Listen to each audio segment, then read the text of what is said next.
We're not talking about actors. We mean a real monster. I brought her back. She'll live and I'll get her another body. I know they're gonna kiss me, but don't let anyone see me like that. Please, doctor, help me!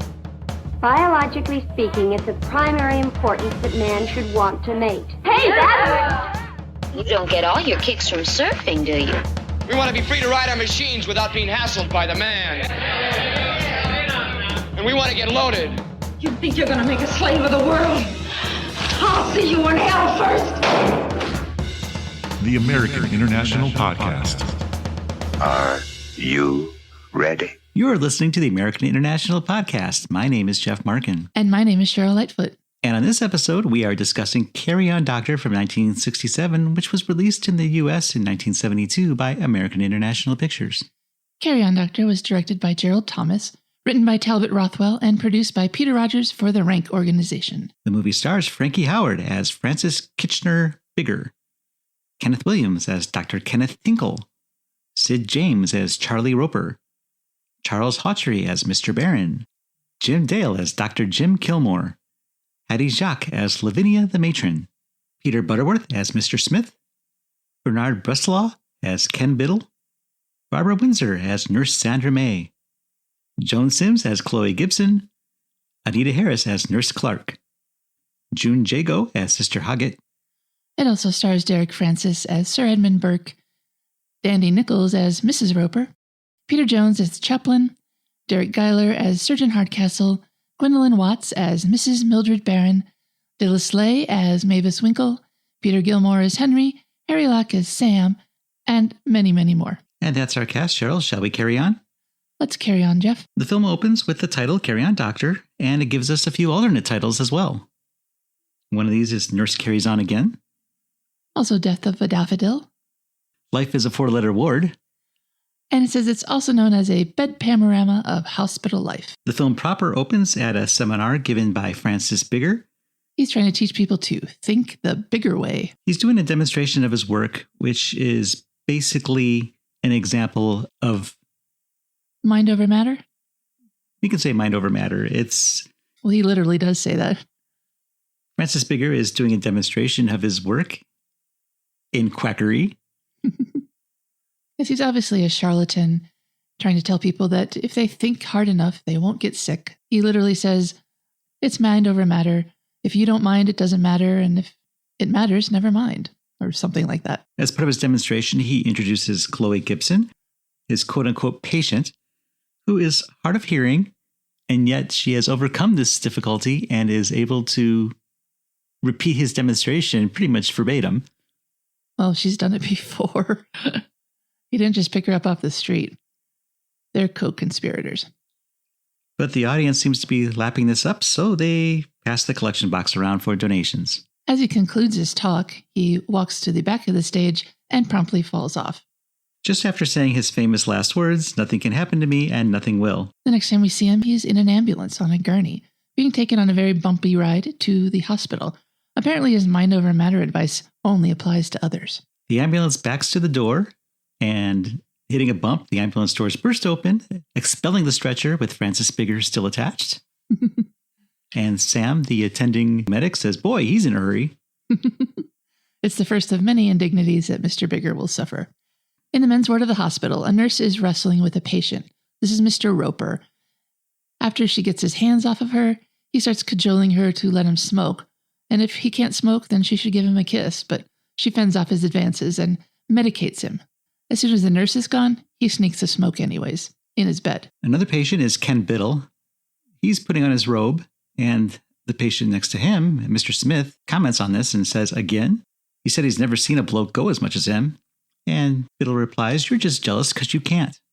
And that patient, that's Mr. Smith, he seems to be suffering from some sort of gastric distress. Next we see Francis Bigger being wheeled down the hall by Nurse Clarke. He asks to see a doctor, and Sister Hoggett says, all in good time, we have to get our clothes off first. And he acts a little offended at this and says, Madam, I have an affliction. Once they go into the ward, the other patients try to hide their misdeeds. Roper hides his cigarette, and Biddle skedaddles back to his bed. The nurses try to wrestle the unwilling Bigger into his bed, and he's not very helpful, especially when Nurse Clarke tries to undress him. With everyone distracted, Biddle is going for the door again. He hobbles past reception because he's got a cast on his leg. And he looks into the Caffin ward, that's the women's ward. And he's looking in on one patient in particular. This is Mavis Winkle. And he seems to have eyes for her. And she for him. He mouths, "Are you all right?" And she mouths back, "Fine, thanks." And Biddle gives her a thumbs up. She mouths something else, and Biddle mouths back, "What?" But rather than try to continue this route, Mavis mimes that she's having surgery. The attending nurse sees her and notices Biddle standing in the hall looking in. He ducks, but then peeks it again, and the nurse is there at the window, giving kind of an amused look of displeasure. He pretends to wipe the window clean and scurries back off to his own ward. But he gets caught between the two wards by Sister Hoggett and the matron, it's a different type of nurse, I guess, who question his need to visit the restroom 3 times in 1 hour. They end up prescribing double his dose of medication. Back in the ward, Mr. Bigger is facing a 3-nurse assault on his underpants. Bigger doesn't want Nurse Clarke to be the one to remove his underwear because she's a mere chit of a girl. So Matron asks if he would consider her to be a mere chit of a girl, and he doesn't, so she snaps off his underwear. They have pictures of naked women on them, so that's obviously why he was reluctant to part with them. The matron says that she understands that Bigger is suffering from pain in his posterior, and he says that's right, and she asks where it is, and he says it's in the same place as everyone else's, even hers. The matron says that she's going to fetch the doctor on duty, and Nurse Clarke volunteers to get him. This is Dr. Kilmore. And then the matron busts Mr. Roper with his cigarette. Now a voiceover tells us that beneath the bustling, efficient business of running a hospital lurk many passions. And this is a cue for Nurse Clarke to make eyes at Dr. Kilmore's office door. In an internal monologue, she says that she hopes she doesn't blush too much when she sees him. Then she overhears Dr. Kilmore speaking from the other side of the door. He's practicing his sweet talk with a skeleton.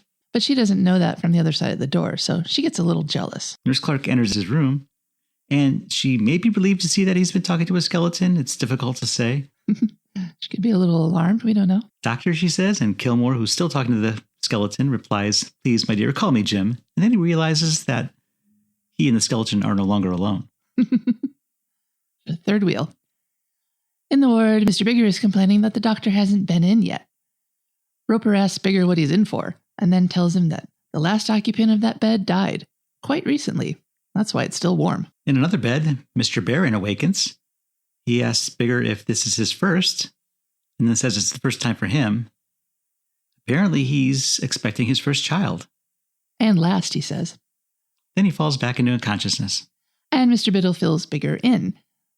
Mr. Barron's wife is pregnant, and he's having a phantom pregnancy episode. Somehow, he's worse off than she is, and Bigger thinks that this place is a madhouse. Biddle tells Bigger that he's lucky that Dr. Kilmore is the one looking after him, and Charlie Roper agrees that Kilmore's all right. Better than Dr. Tinkle. He's a real bee, that one. On his way to the ward, said Dr. Kilmore has not 1, but 2 collisions. He's kind of a klutz. He bumps into the matron, bending her thermometer, but he tells her that she could still use it for people who are a bit around the bend. She tells him that the hospital isn't big enough for the 2 of them, and he says, "Oh, come now, matron, you're not that big." Oh.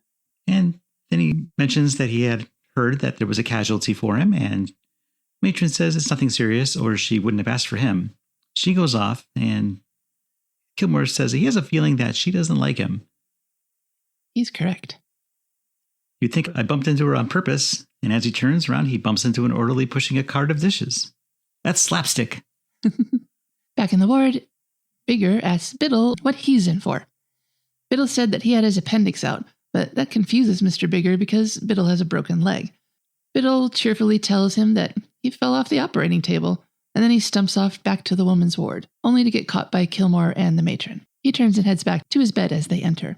Sister Hoggett says that she wishes Dr. Kilmore would speak to Biddle about his wandering around, but Kilmore says it's probably good for him as long as he's staying away from other wards, throwing a wink Biddle's way, and then he goes to meet the new casualty, Mr. Bigger. Kilmore recognizes Bigger from his talks about how there's no need for doctors, the positive thinking is all we need. Kilmore asks Bigger what brought him there, and Bigger says he must not have been thinking. An examination reveals bruising on Bigger's lower back. Dr. Kilmore informs him that he landed on his coccyx, to which Bigger replies, "I did not, I fell on my back." Har har. Dr. Kilmore is going to give him something for the pain. An injection is prepared. Kilmore informs him that this won't hurt, and then trips and thrusts the needle deep into the behind of a howling Francis Bigger.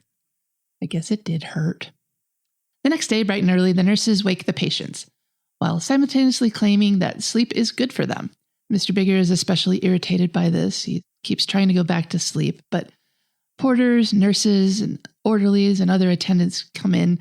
They're giving people baths and vacuuming, just causing a whole lot of commotion. And anyone who's ever been in a hospital knows that that's exactly the way it is. They never let you sleep. And Biddle tells Nurse Clarke that he dreamt about her last night. "Did you?" she asks. And he replies, "No, you wouldn't let me." One of the nurses puts a thermometer in Mr. Roper's mouth. When she's not looking, he stirs his tea with it to mimic a fever. This really baffles the nurse because his temperature is 106 degrees. And the scene ends with Bigger being issued a bedpan, which he puts on his face so he can finally get some sleep. And now we'll be going into the operating theater, where Dr. Tinkle is heckling Dr. Hardcastle, the surgeon with the shakiest hands in England. Matron enters, and it seems she has a thing for Dr. Tinkle.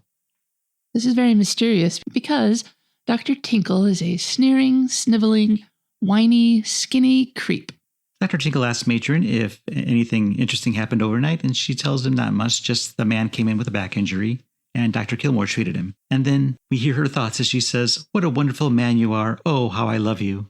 And then we hear Dr. Tinkle's thoughts as he looks in the mirror, where he says, "Oh, what a wonderful man you are. How I love you." As Tinkle goes to leave the operating theater, he realizes he doesn't have his watch, but he had it when the surgery started. Oops. They call the patient back to be reopened. Up in the Fosdick ward, that's the men's ward, Kilmore is making rounds. He notices that Mr. Bigger isn't in his bed, and Nurse Clarke says that he was complaining about the noise and moved to a private room. Oh, good for him. Mr. Biddle asks Dr. Kilmore if he has anything to do with the women around here, and Kilmore tells him to mind his business, but Biddle wants to know specifically about the women in the ward, particularly the one on the third bed from the left.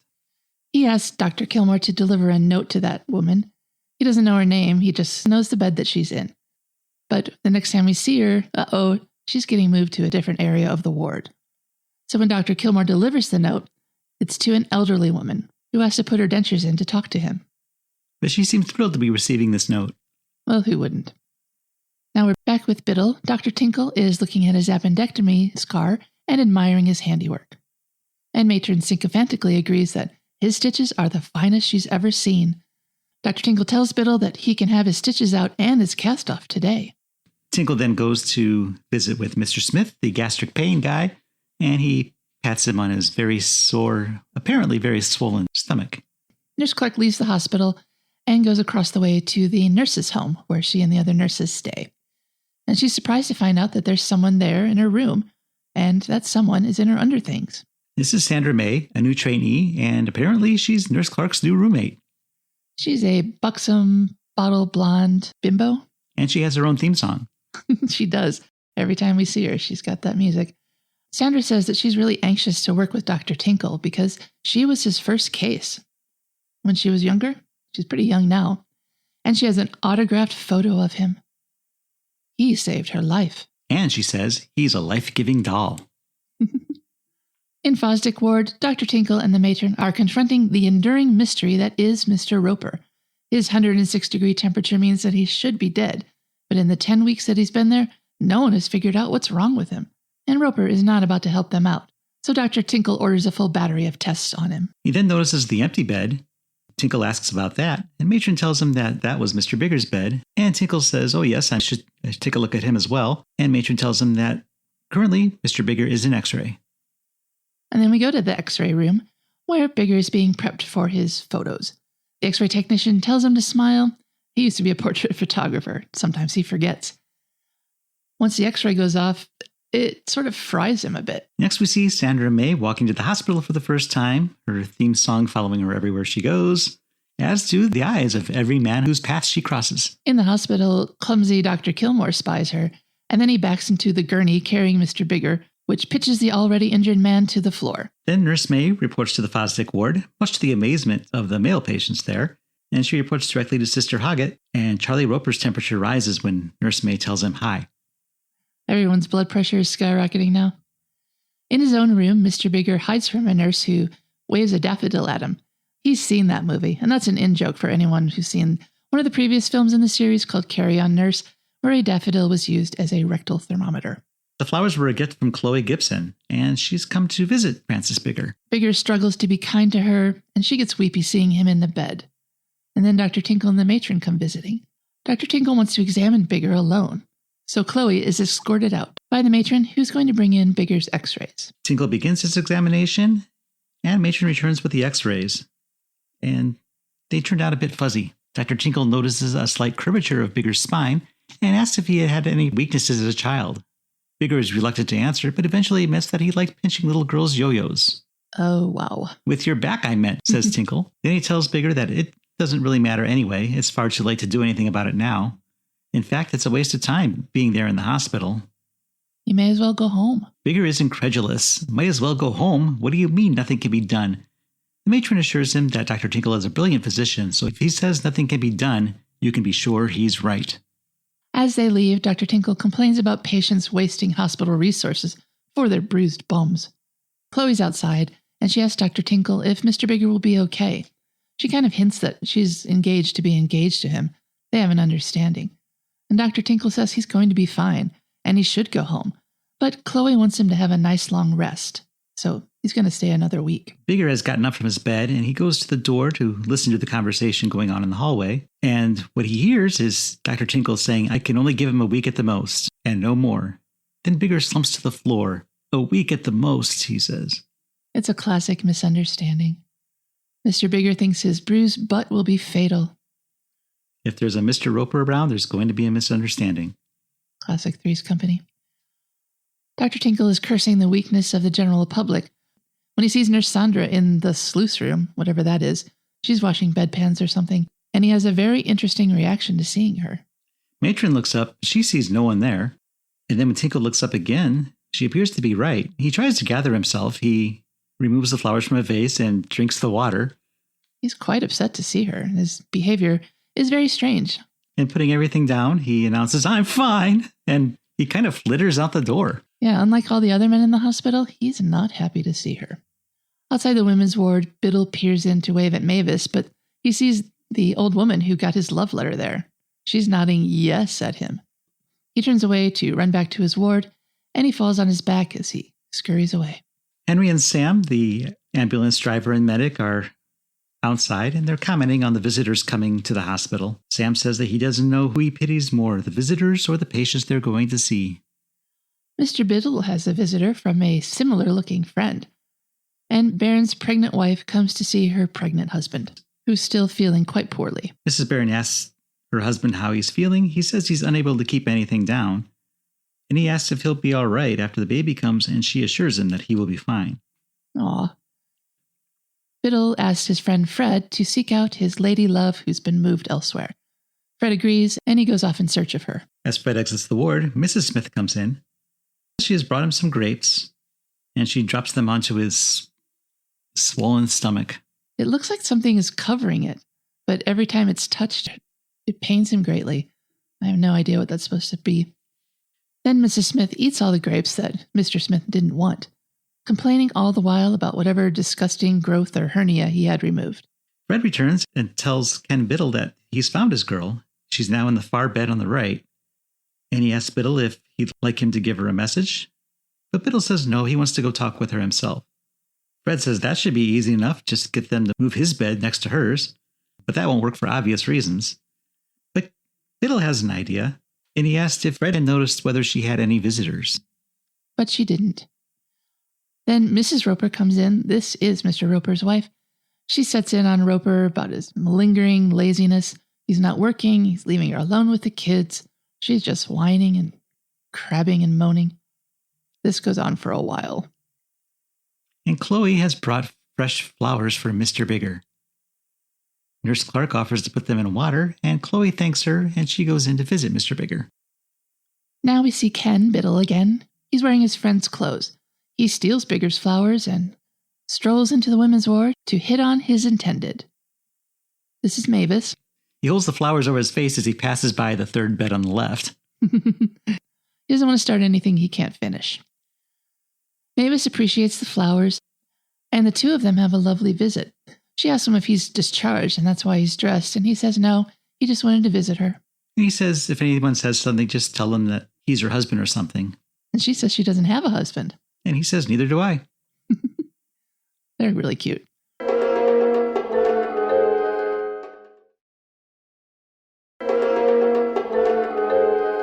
In Mr. Bigger's room, Bigger is trying to make amends with Chloe.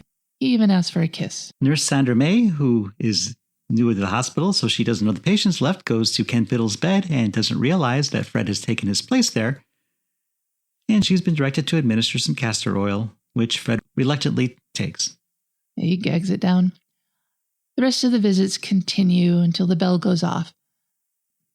Biddle and Mavis reluctantly part, but with a kiss, and Biddle once again has to anxiously avoid the old woman. In the men's ward, Biddle returns to his bed to exchange clothes with Fred again, and Fred very narrowly escapes an embarrassing accident by getting out of there as quickly as possible. At Charlie Roper's bed, Mrs. Roper is still complaining, but he has pretty much turned around at this point, and the bell rings again, and Mr. Roper tells her time is up and the visiting hours are over. I feel he's very relieved. She says that she can't come the next day because she's going to the dogs. And he's happy to hear that too. And Mrs. Smith, who's been quietly eating grapes and spitting out the seeds, will have to go as well. Such a relief for everyone.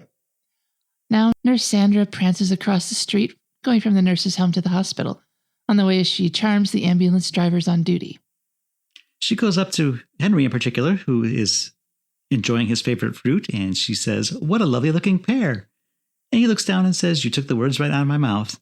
And Sandra May laughs like a chipmunk and heads into the hospital. Do the laugh, Jeff. You do it better. What? You did it better. I didn't. I don't laugh like her. Shut up. In the hospital, Dr. Kilmore sees her and so discombobulated that he drops all his files. She's at the elevator reading the floor directory. She's looking for Dr. Tinkle's office. She asks Dr. Kilmore where she might find him, and he tells her, and she thanks him. She steps onto the elevator. He jumps up to stop her. Female staff mustn't enter male staff's room, but he's too late. The elevator has departed. Now we're upstairs where Dr. Tinkle is doing some sort of pulley exercise in his skivvies. Sandra knocks on the door, and before anyone can say come in, she bounces into Dr. Tinkle's room, which is unfortunate for him because that pulley thing was attached to the door. He is very surprised to see her. He says, "Then it was you in the sleuth's room." He had hoped he had been hallucinating, to which Sandra May says, "Lucy who?" Dr. Tinkle tells her that she must leave. It's not safe and anybody might come in. And she says, "You always think of everything," and closes and locks the door. She wants to repay her debt to him. He doesn't understand what she means. Sandra thinks that he saved her life, but he says she doesn't owe him anything. This time, Dr. Kilmore is racing up the stairs. He runs down the hall to Dr. Tinkle's office, and he starts to open the door, but instead pulls out his stethoscope for a listen. Dr. Tinkle tells Sandra that he only removed her tonsils. Really no debt there. Sandra asks Dr. Tinkle why he visited her bed every night, to which he responds, "It was merely professional courtesy."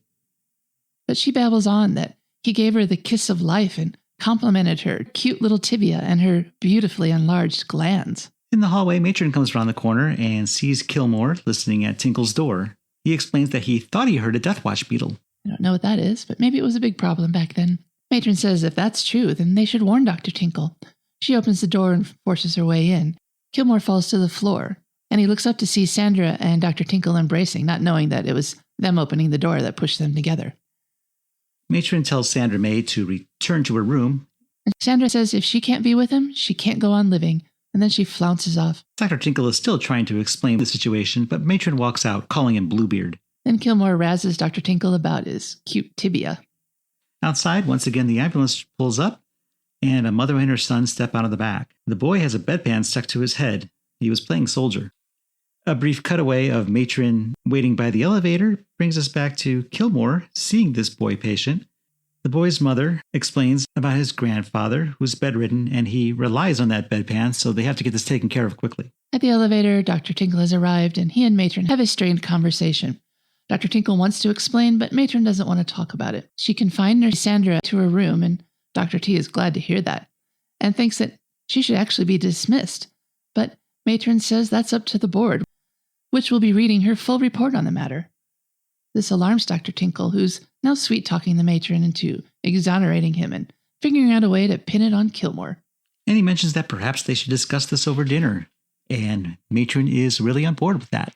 Matron says that as birds go, she's got more meat on her, and Dr. T notes that she can take more stuffing too. Dr. Kilmore was successful in removing the bedpan, and the boy and his mother are leaving his care. As they leave, the mother says that she hopes that they get back in time. Kilmore sees Nurse Clarke, and he asks about Sandra. He wants her to keep an eye on Sandra, and convinces her that Sandra might be so upset that she would try something very silly. Nurse Clarke said that she seemed fine when she left her, but Kilmore reminds her that this is a hospital and anything can happen.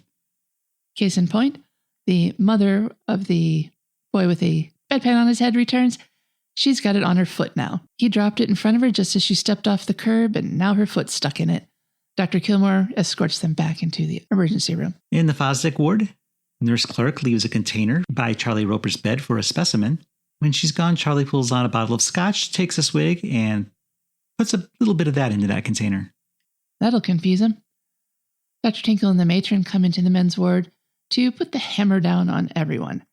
Mr. Biddle is confined to bed, Mr. Smith is going to get his stitches out, and Mr. Roper has been prescribed ice water baths every 4 hours. And also, Mr. Barron has been signed up for prenatal exercise classes. And then we meet a new patient we haven't seen before. This is Mr. Wrigley. His head is covered in bandages, and Dr. Tinkle wants to see how he's progressing, so Matron sets him up and unravels his bandages, revealing nothing. He's the Invisible Man. Ooh, I still don't like the look of him, says Dr. Tinkle. Cute little cutaway joke. And now it's time to visit Mr. Bigger's room. He's grousing about his impending death. He makes a joke about the National Health Service and being fitted for a coffin. But Dr. Tinkle's not paying attention. He just orders him into traction. And then Bigger says he wasn't expecting the Spanish Inquisition. And as we all know, no one expects the Spanish Inquisition. In Bigger's mind, there's still nothing that can be done, so this just sounds like cruel and unusual punishment to him. But Tinkle tells Bigger that he won't be with them for long, so they must do what they can. Bigger wishes that they stop harping on that, but Tinkle explains that traction is a very effective treatment. So Bigger tells Matron not to just stand there, to get her tractor out. In Sandra's room, she starts disrobing. And we cut across the street to the hospital to a laboratory. Dr. Kilmore almost sets the room ablaze with Roper's 100-proof urine. Nurse Clarke is with him in the laboratory. She looks out the window where she sees Sandra climbing onto the roof. Nurse Clarke starts to yell at her not to jump, but Dr. Kilmore stops her because they don't want to startle her. And we see that she's obviously sunbathing, but Kilmore rushes outside and across the street, stopping traffic. He makes his way to the roof of the nurse's home, and when Sandra sees him, she screams. That scream attracts the attention of everyone. They see Dr. Kilmore out there, looks like he's pestering her, and they figure that he's doing something pretty perverted. But he's on the roof and he can't retreat. He loses his footing until he's dangling from the rooftop. The patients in the Fosdick ward have noticed this as well, and Dr. Tinkle enters with Matron, asks what's going on, and tells them to get back into their beds at once, and they themselves go to the window to see what's going on. Nurse Clarke is trying to rescue him. She followed him up to the roof, and she climbs out, dangles her legs down towards him. He can climb up them and get to safety. However, he only succeeds in tearing off her skirt and falling down further. Her skirt catches on a piece of roofing tile, which slows his descent. He's able to shimmy down to a window, he kicks it in, and ends up in a startled nurse's bath. He clumsily tries to apologize, offering her the piece of Nurse Clarke's dress to put on. It's very awkward. And then the next day, the news has reported on the whole sordid affair. But the men in the ward don't think Kilmore was guilty of attacking the women, but there's no time to discuss that because Roper is due for his ice bath. Mr. Roper says it's really not necessary because his temperature is normal now, but he's reminded that it was Dr. Tinkle's orders. With everyone distracted with this, Ken Biddle gets out of bed. He wants to pay another visit to Mavis. Smith says that Sister Hoggett will catch him for sure, but Biddle says not if she's busy giving an ice bath to Mr. Roper. He goes for the door, but Sister Hoggett comes in carrying another specimen jar, which she hands to Mr. Biddle, telling him that this must be what he's looking for, and he didn't have to get up for it. He could have just rang for it. So it's back to bed with him. Then we see Mr. Barron in prenatal class, doing exercises with all the other pregnant ladies, but he's not enjoying it very much. He says next time, the pill, for sure. Sister Hoggett is bringing Mr. Roper in for his bath, and she's stopped by a man from Cox and Carter. He's there to measure the beds for new rubber sheets. This man has a music cue as well. It's Funeral March of a Marionette, better known as the theme to the Alfred Hitchcock show.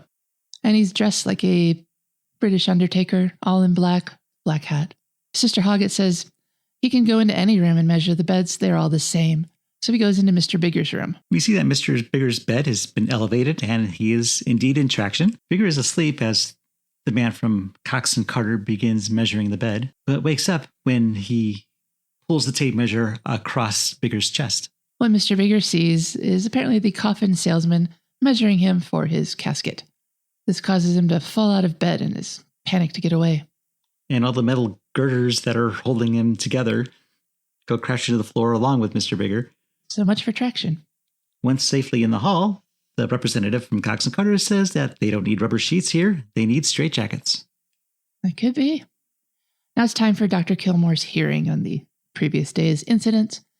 Nurse Clarke accompanies him to the door, and she kisses him for luck, which is seen by the matron.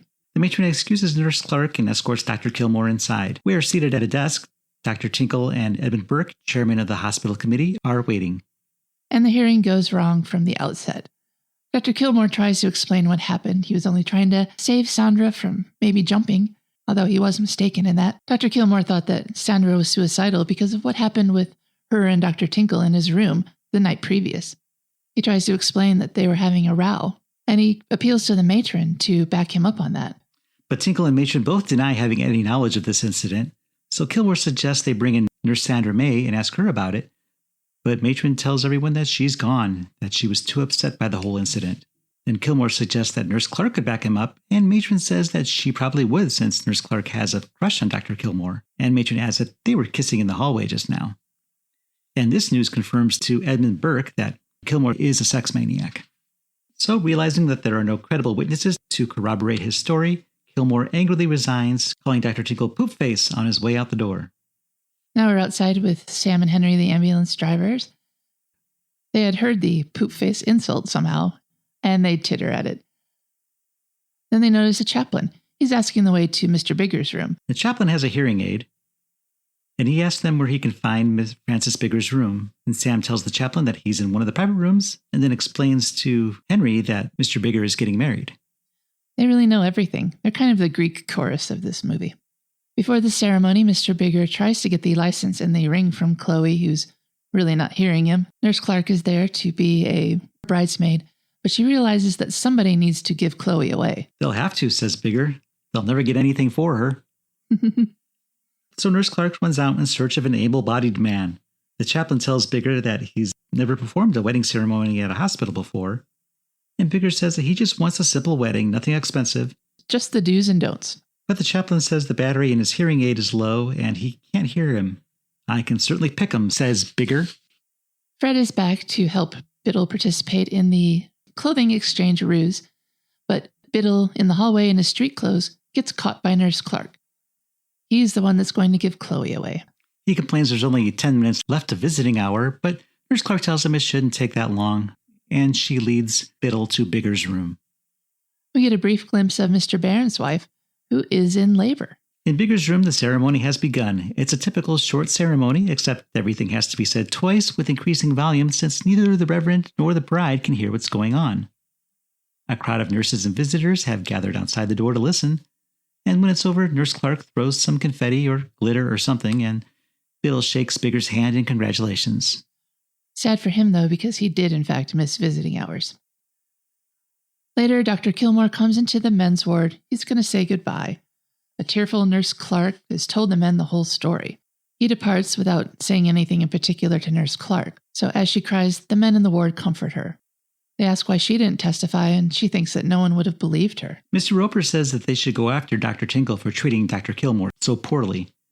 And Ken Biddle asks what will they do about matron and sister, and Charlie suggests they could get the women patients to take care of them. That is, if he can get Mavis on board to help them. Looking out the window into the hallway, they see Sister there. And Biddle doesn't know how he can get past her, but Roper thinks that maybe Nurse Clarke could be of help. Biddle doesn't want to get her involved because she could lose her job, but Roper says it wouldn't be her fault if she left her uniform lying about and somebody used it. So the next time we see Mr. Biddle, he's in Nurse Clarke's uniform. Somehow it fits him perfectly. He walks over to the women's ward. The sister sees him, but from behind, and she gives him a suppository. It's for the old woman in bed 3. But instead of putting it where it ought to be, he shoves it into her mouth. Then he heads over to Mavis's bed. It doesn't take long for him to get her on board, and she says that she'll get all the other lady patients to help. He tells her to wait for his signal, that he'll whistle for her. And he starts to go back to Fosdick ward, but the patient in bed 1 calls him over. "Oh, nurse." She whispers in his ear, and he says he'll go and get it for her. He goes out and comes back with a container that they're using for these urine samples. But it's a narrow-necked bottle, not anything a woman could use. Yeah, she's not sure what she's supposed to do with that. Now Dr. Tinkle, the exercise fanatic, is on his rowing machine in his room. Just then the matron arrives. She's in a lacy nightdress. She's doing the full court press with champagne, dinner, but he's not interested. She wants to celebrate the loss of Dr. Kilmore, and Tinkle isn't comfortable with her being there and tries to get her to leave, but she says it would be a shame if anyone found out the truth about the girl in his room the other night. So Dr. Tinkle decides that 1 drink wouldn't hurt. Nothing like a spot of blackmail with dinner. Mr. Biddle, now back in his jammies and his robe, gets the men, even Mr. Barron, to march. The sister tries to stop him, but then he pulls in his reserve army. He whistles, and all the women from the ward across the way arrive. They grab the sister and carry her off to the linen room, where she's put out of commission. She's left in a basket, gagged and kicking. Make it sound so perverted. While this is going on, Mr. Bigger comes out of his room to see what the ruckus is about, and he's more than happy to join the rebellion as well, so the whole group, men and women, march off to find Dr. Tinkle. Guess Bigger has nothing to lose, since he's not long for this world. As they march toward the elevator, the night porter asks what's going on, and Ken Biddle calmly closes his window over him and pins him to the desk. With his upper body hanging out the window. In Dr. Tinkle's room, the matron is zeroing in on an unwilling Tinkle. She assaults him, throwing him onto the bed, and her on top of him. He says this sort of thing could ruin his training program, and that she wouldn't know what to look at him, but he was once a week man, and she says once a week is enough for any man. Then the men burst into the room. Dr. Tinkle and the matron start shouting at them to leave, and Biddle tells Mavis to get this old battleship out of here, causing the matron to reply, "Battleship?" But the women hustle her away. Dr. Tinkle asks the remaining patients what it is they want, and Bigger tells them that they want a signed confession. But Tinkle refuses, because nothing happened, and besides, why would he? But Bigger says this isn't about the matron, this is about the woman that was in his room the other night, the one with the large glands. Mr. Biddle tells Roper to get the doctor's bath ready. Then we cut to the women patients. Speaking of baths, the female patients are threatening the matron with something called a blanket bath, whatever that is. Charlie Roper and Mr. Smith are adding ice to the bath, just as the rest of the men carry in Dr. Tinkle. They hold Dr. Tinkle over the bath, and Tinkle says that they wouldn't dare, so in he goes. Then Dr. Tinkle starts laughing hysterically. The joke's on them. They'll never get him this way, he says. He takes a cold shower every morning. Back in the women's ward, the matron's in a bed getting stripped for her bedside bath. The ambulance drivers stroll in just in time to peer through the window and see Mavis vigorously scrubbing the matron's backside. Sam comments that that's going a bit too far. Then the men come out carrying Dr. Tinkle, and he tells the medics to do something. And they suppose they should do something, but first they're going to watch Matron getting hers. The men take Tinkle to a operating theater, tie him to a gurney. He's in there alone, he's crying out. And then Roper, Biddle, and Bigger come in. They're wearing scrubs. Saying nothing, Bigger walks up to the patient while Roper goes to a cabinet to choose which surgical instruments they'll require for this operation, and Biddle readies the nitrous oxide. They gather together and start discussing the problem area and decide that it will have to come off and out. They decide that anesthetic won't be necessary because they want Dr. Tinkle to enjoy this. One of the men says that Tinkle must be shaved before the surgery, and Biddle volunteers to do it because he used to be a barber. He tries to shave his face, but that's not the area that needs shaving. Roper reminds Tinkle that all he has to do is sign a confession and they can call this whole thing off. But Tinkle refuses, saying that they wouldn't dare do anything to him. Bigger says that he hasn't got anything to lose because he's only got a few days left to live. Tinkle asks him what he's going on about, and Bigger reminds him that he was given only a week. Tinkle says that he meant a week in the hospital, And Bigger goes through a gamut of emotions as he realizes the things he's done during the week when he thought he was at death's door. Yeah, we hear the wedding march playing in the background as he realized he married in haste. And at this, Dr. Tinkle laughs at him. He's holding firm on his no confession policy. So now Bigger is angry and ready to start cutting, but Charlie Roper stops him, saying that he won't sign if that happens. But then Biddle has another idea, and the enema kit comes out. They roll Dr. Tinkle over, but before they can utilize it, Dr. Tinkle succumbs and agrees to sign. And that's the end of that, because the next day we see that Dr. Kilmore is back. The bedpan family is back. It's not the little boy wearing it this time, it's the granddad. And he tells Dr. Tinkle, who's very subdued now, to take care of it. Dr. Tinkle thanks Dr. Kilmore, to which Dr. Kilmore replies, "Carry on, doctor." He does? Yeah. Oh, I didn't hear that.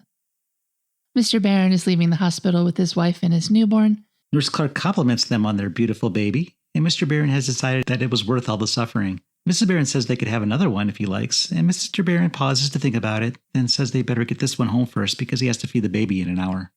I shudder to think how he's going to do that.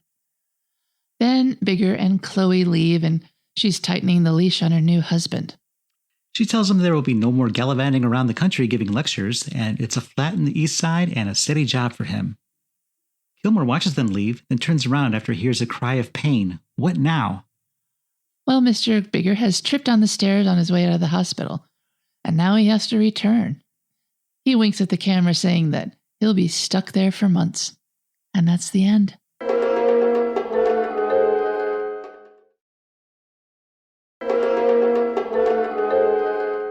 You're listening to the American International Podcast, where we've been discussing Carry On Doctor from 1967/1972.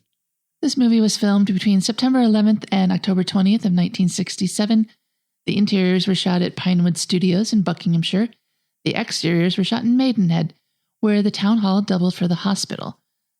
Other locations include the Masonic Hall, Uxbridge, and Westbourne Street in London, WC2.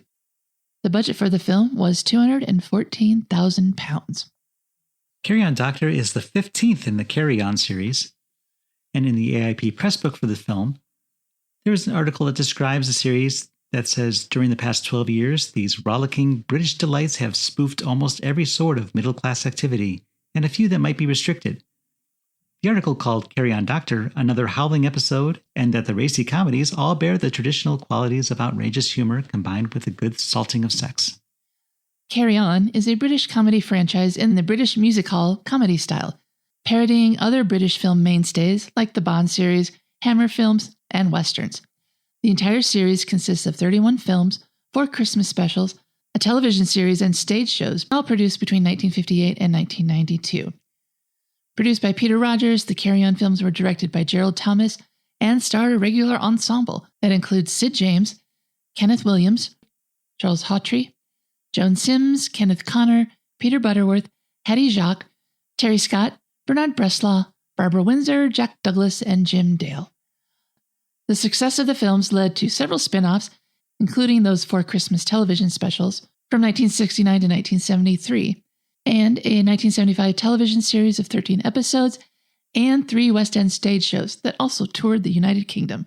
The Carry On series contains the largest number of films of any British film franchise, and is the second longest running, albeit with a 14-year gap between the 30th and 31st entries. The James Bond film series is the longest running, having started in 1962, 4 years after the first Carry On, though with fewer films. So far. Peter Rogers and Gerald Thomas were responsible for all 31 films, usually done on time and to a strict budget. And of course, they often employed the same crew, as we said, some of whom who were regulars on the Bond series, such as Peter Lamont, Alan Hume, and Anthony Way. Between 1958 and 1992, the series employed 7 writers, most often Norman Hudis from 1958 to 1962, and Talbot Rothwell from 1963 to 1974. Anglo Amalgamated Film Distributors Limited produced 12 films from 1958 to 1966, and the Rank Organization made 18 between 1966 and 1978, while United International Pictures produced 1 in 1992. American International Pictures only distributed 3 of these films. In addition to Carry On Doctor, AIP released Carry On Camping in September 1971 and Carry On Henry VIII in April 1972. Kenneth Williams originally turned down the role of Dr. Tinkle. He He was given the role of Francis Bigger, but he found fault with the role and returned to the Tinkle character. And Sid James, who played Mr. Roper, spent most of his screen time in bed because he had recently suffered a heart attack.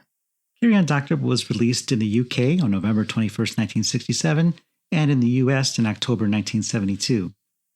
The movie's entry in the AIP Comprehensive Filmography by Rob Craig says that Carry On Doctor was released with Carry On Henry VIII as a co-feature, and this is verified by another source, Gary Smith's book American International Pictures, The Golden Years, but the contemporary source that we have, which is Box Office Magazine, lists those two films as being released 6 months apart. So we don't know. Taglines for the movie include, "The greatest medical discovery since laughing gas." That Carry On gang is playing doctor with the sexiest nurses in town. They're back in the funniest operation you'll see in any theater. Funnier than Carry On Nurse. It's the funniest operation the Carry On gang ever tried.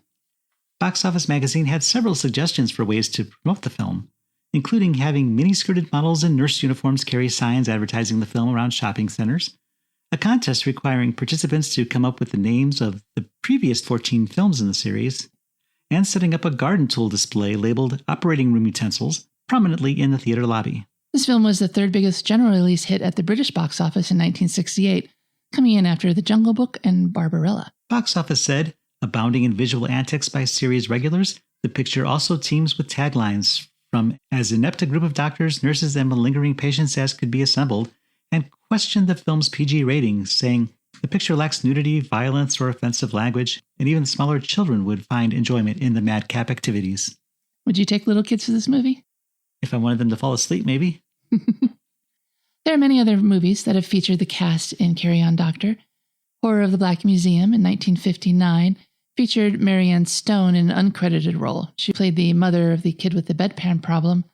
House of Fright, a.k.a. Jekyll's Inferno, but best known today as The Two Faces of Dr. Jekyll from 1960, featured an uncredited Lucy Griffiths. She was Miss Morrison, a.k.a. the elderly woman on the third bed on the left who took the place of Mavis after Mavis was moved.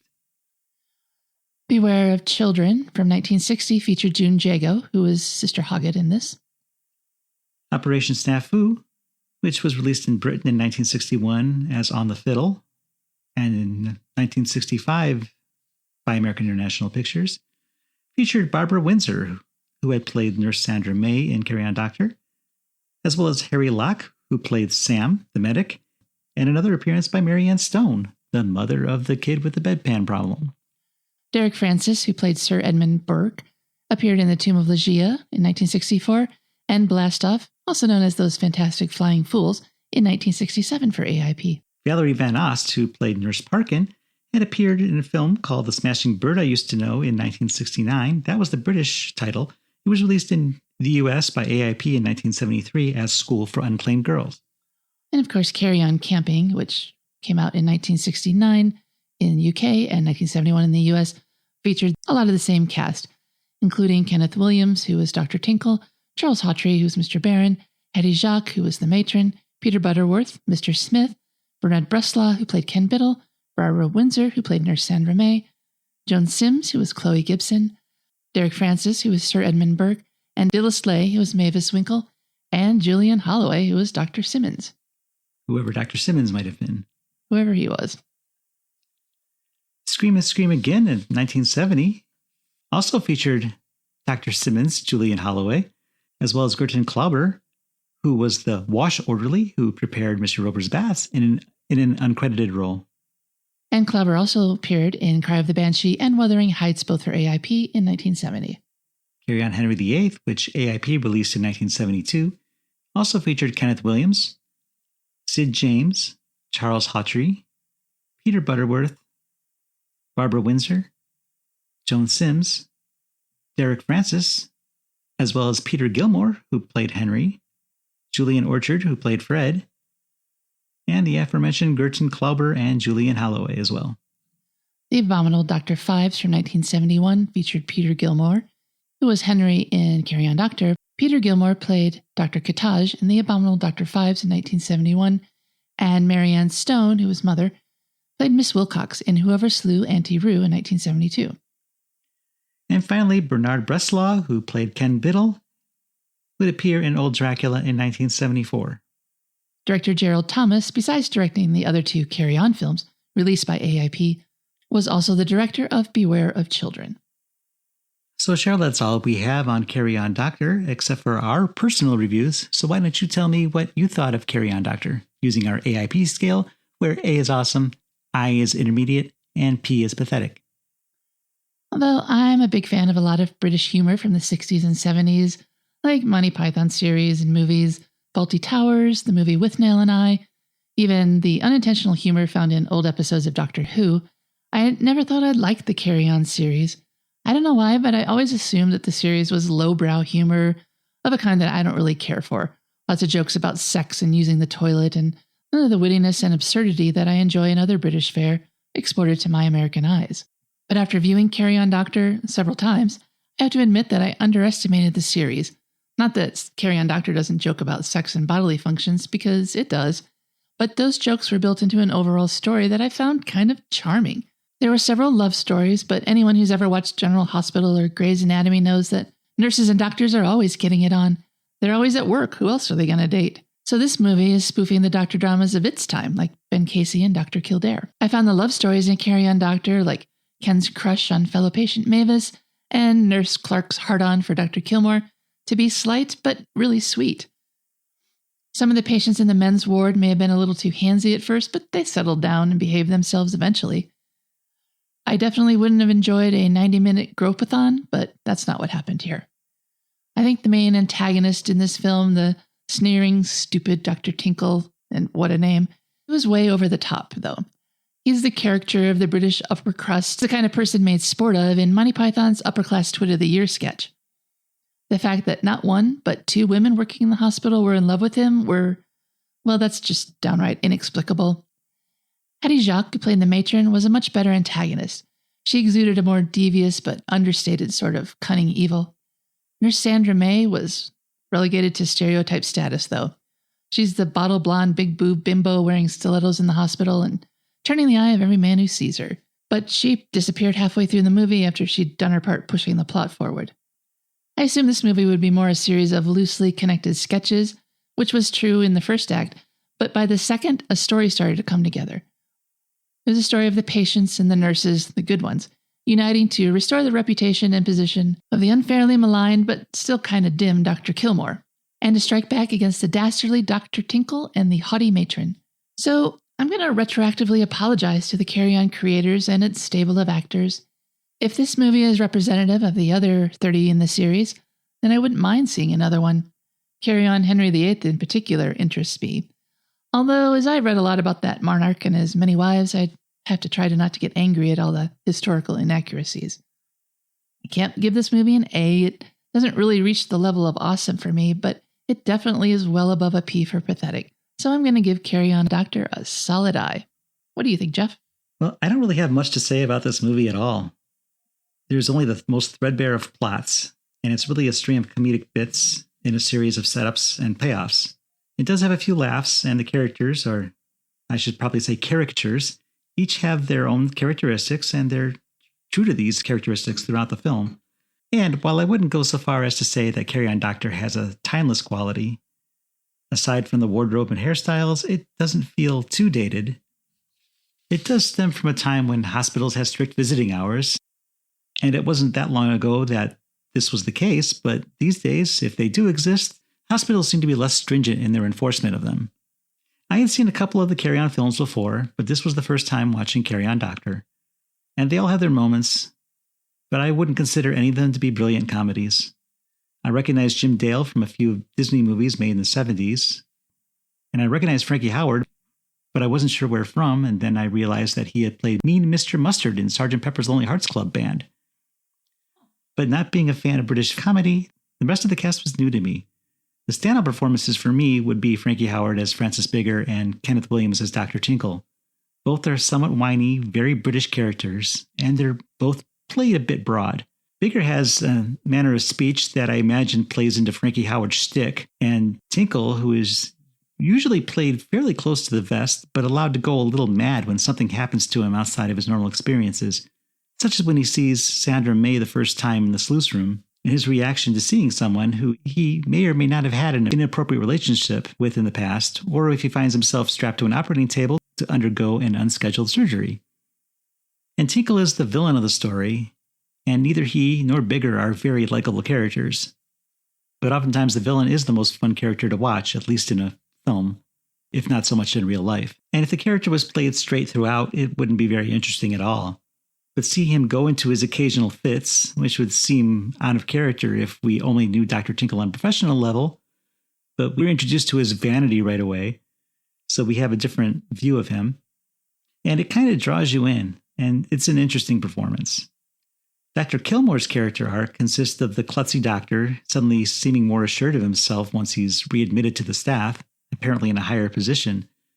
Not too much time could have passed because all the patients we've come to know and love are only now being discharged. So I think it's safe to say that Carry On Doctor is far from the worst films we'll be subjecting ourselves to during the course of this podcast, but it's also far from the best. It's very much an intermediate film, so I give it an I.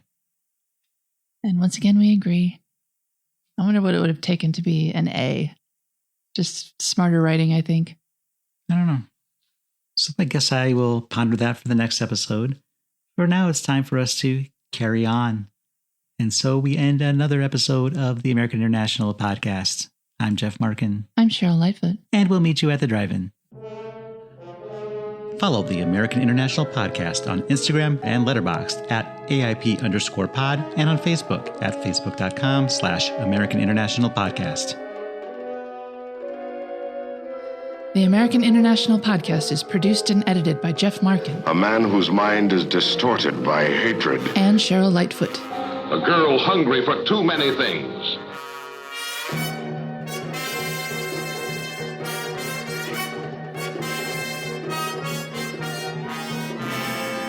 The American International Podcast is part of the Pop Culture Entertainment Network.